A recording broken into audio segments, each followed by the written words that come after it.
the woman who created Monopoly. In 1903, a woman named Elizabeth Magie sat down at her kitchen table with a pen and paper and began to create something that would later become one of the most iconic board games in history. But her invention wasn't just about fun or entertainment. It was rooted in a deep understanding of economic theory. Elizabeth, a progressive thinker and a strong advocate for social justice, called her game the landlord's game. It was a critique of the monopolistic practices that were growing in the United States at the time, particularly the way large corporations would buy up land, raise rents, and squeeze out the little guy.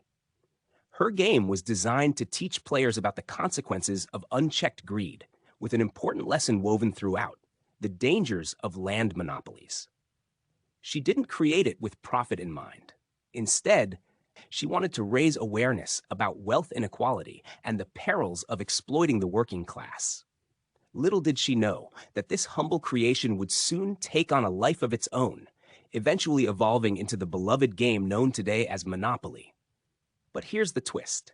While Elizabeth Magie created the game, it wasn't her name that would be forever associated with it.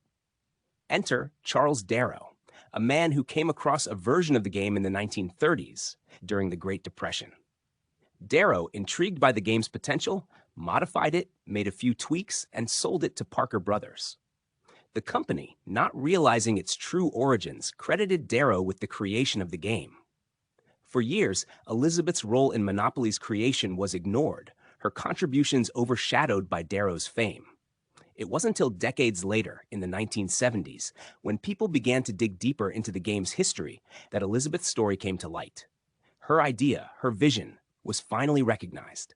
But by then, Monopoly had already cemented its place in American culture, thanks to the man who took the credit.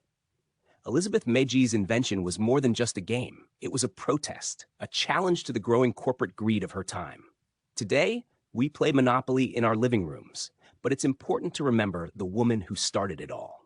Her legacy lives on, not just in the game, hers at Riley, but in the reminder that ideas can come from anywhere, and sometimes they take a little longer to be heard. Help the channel grow by liking, sharing, and subscribing.